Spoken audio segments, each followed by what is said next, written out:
Okay, so for this video, we're gonna go to Page, Arizona and edit an image from Lower Antelope Canyon. Lower Antelope is quite possibly my favorite slot canyon in Page and the surrounding areas. It's just incredible. I love the company that does the tours. Well, there's two companies, but I really have had great experiences with Dixie Ellis, one of the main tour companies out there.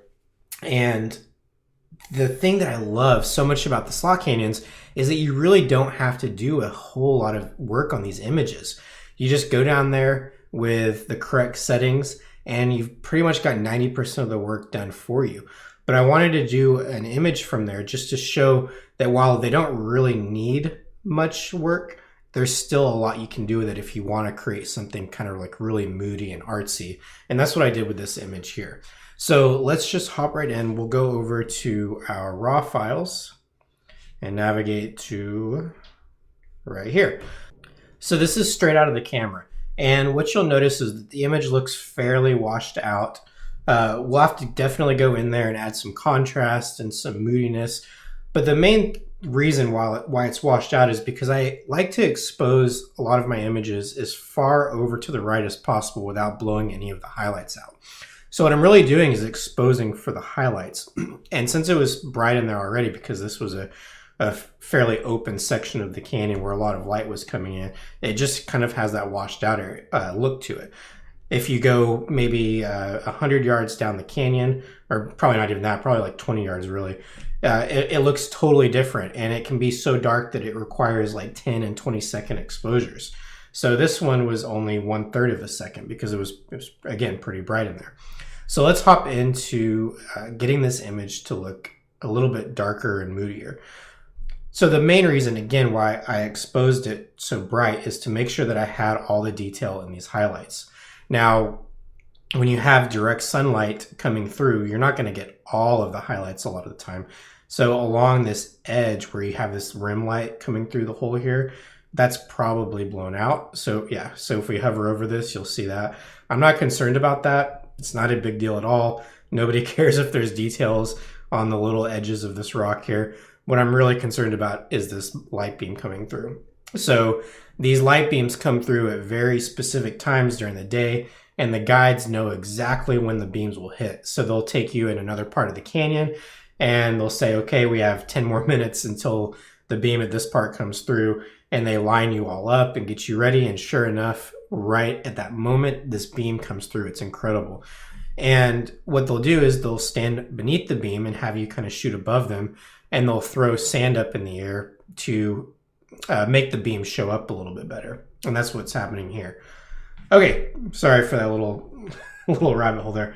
Okay, so the first thing we're going to do is just grab our exposure and bring it down a little bit, make it a little bit darker, and then instantly hit that with a lot of contrast. Okay, I'm not going to really be too concerned about losing detail in the shadow areas here, because again, my intent for this image is to create something really dark and moody where there's just very specific areas where the light is touching. All right, so as far as the highlights go, I'll always just play around with them and see what looks best here. And I think probably right around where it was at is probably fine. So we'll just leave it just about there. And then I'm actually gonna start bringing the shadows and the blacks down. I really want just the beam and the light behind this rock formation to really stand out here. All right, I think that's looking pretty good though. All right, I don't think that's quite enough contrast, so I'll come down here to the tone curve and add even a little bit more. Okay, something like that. So that was very light. So you can see my lights went +9 and my darks went +2. So very subtle change there, but just adding a little bit more punch. And now what I want to do is I want to take the tone of this image and make it a little bit more red. As you can see right now, it's kind of like yellow orangish, and I want to make it a little bit more just kind of red, because I think that red is going to really tend or play into the moodiness of the image rather than orange, because orange is a little bit more happier than red, right? Red is kind of like hell, like fire and brimstone, and that's what I'm kind of going for here. All right, so to do that, we'll go down to our HSL and grab the hue. Okay, we've got that highlighted. And then I think, so what you're doing here is you're taking a color and then you're changing the hue of it when you have hue selected. So what you want to do is look at the image and say, what color am I trying to affect? So what color is prevalent in this image? Well, I would say probably orange, right? So instead of grabbing red or yellow or green, we'll grab the orange. And we can take that and change it more towards yellow or more towards red. So if we just grab the slider and pull it over this way, you'll see that it starts going towards red. But it's a little bit too like pink, and it has a little bit too much purple in it maybe. So I think what will help counteract that is if we go back up here to our temperature and then brighten this up a little bit. All right. And then if that's too far, we'll just take this orange, pull it back a little bit, and just get it to exactly where we want it. We're going to try playing with the red a little bit. It's changing it a little bit. Just want to make sure we don't go too far here. All right, so something like that. Okay, and I think what that also did was it by bringing those colors out a little bit more, I think it brightened the image up, or it seems to have had that effect on it. So let's bring the blacks back a little bit more, bring our exposure down. Okay. All right, let's take a quick look at our before and after by hitting the backslash key. So this is what we started with, and this is after. And that was just a few quick changes in Lightroom. Okay, I think that's pretty good there. Let's do our standard chromatic aberration and take a look at profile correction. I don't think it makes a huge difference here. Leaving it off is going to preserve some of the vignetting that's happening around the edges here. Whereas if we turn it on, you'll see those corners get brightened up a little bit. And I actually think that the vignetting, the in-camera vignetting rather, works quite well here. So I'm going to leave profile corrections off. Okay, so I think that's a pretty good stopping point. The next thing I want to do is hop over to this next image here. So in this image, you can see that the beam here isn't nearly as visible because the sand had fallen away from it. And the reason why I brought this image in is because you can see some sand behind it. So I think, I can't really remember, but I think he went behind the rock and threw some up because somebody had asked to get some sand in the hole there. So that's what you're seeing here. So what we'll do now is go back to this first image and then command or control click the second image, go over to sync, and we'll just check all, that's fine because we didn't do any spot removal or anything like that in this image. So hit synchronize, and now we should have pretty much a mirror image when we go over to this one. Okay. The only issue I'm seeing is that I don't know if it's worth bringing that in because we can't really. Why don't we do this? Okay, so on the second image, we'll try bringing up our highlights a little bit more. Because if I'm going to bring this image in, I want to be able to see that there's sand in there.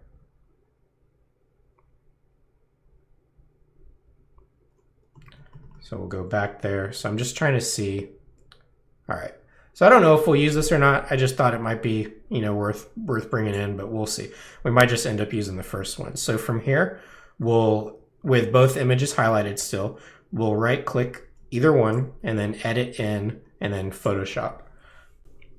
Okay, so now we're in Photoshop, and if you're really, really sharp and you caught this, you'll notice that when I was in Lightroom, I went to edit in Photoshop instead of edit in and then open as layers in Photoshop.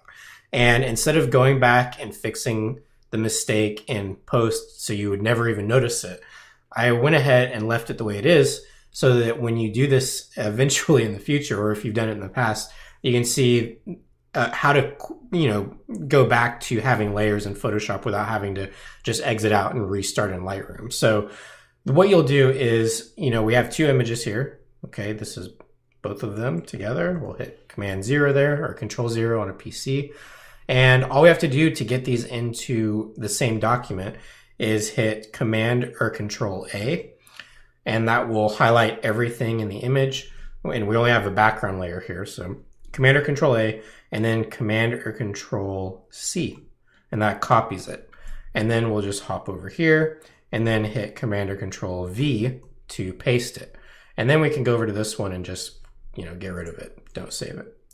And now we have two layers. Okay, so back to where we wanted to be.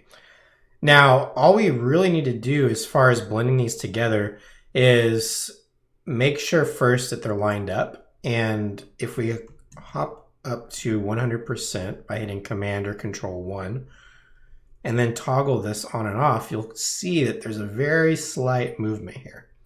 So I don't know what happened. It's pretty hectic in there. There's a lot of people in Antelope Canyon, lower or upper.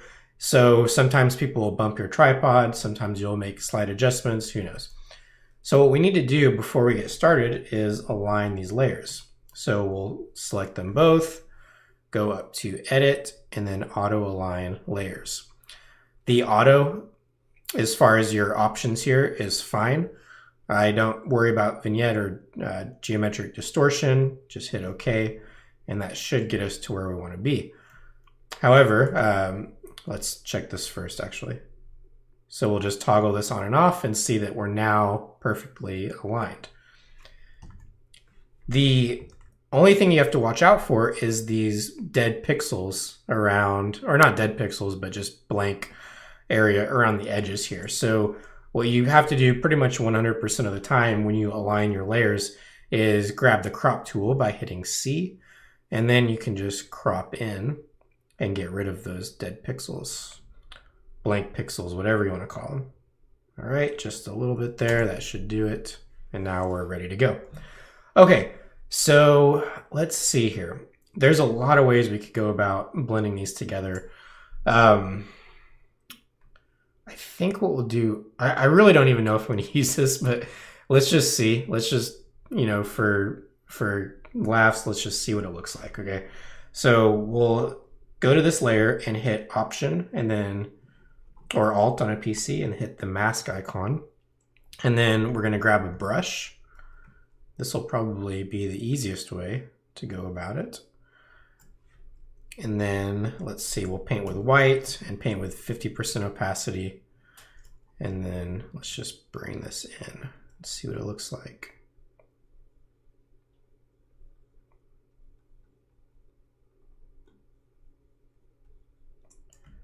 Okay.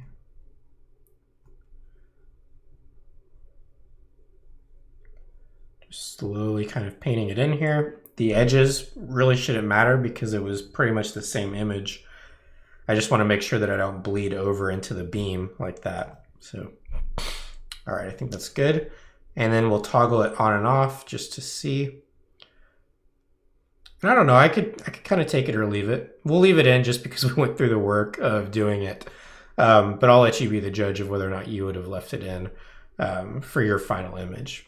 I think it's good both ways. So, okay, from here we don't have a whole lot of work to do here. The first thing I want to do is grab a healing layer or create a healing layer. So to do that, we'll do Shift, Command or Control, and then in, and we'll call this healing. Then we'll grab the healing brush by hitting J, or you can just go over here to the left side. And then what I'm looking to do here is just kind of go through the image and remove any sort of distraction.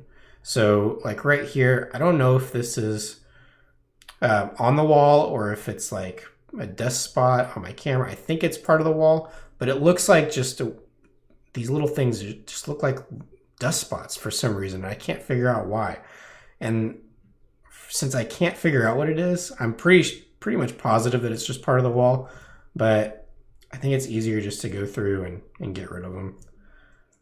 Or at least get rid of some of them so they're not kind of like so predominant. They're everywhere on this wall. All right, same right here.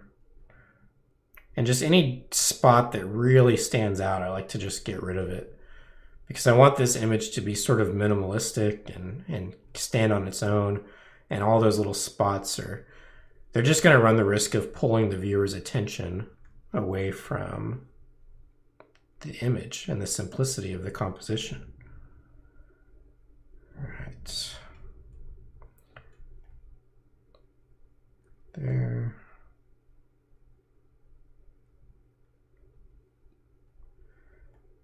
Not a whole lot to do here, but there is some.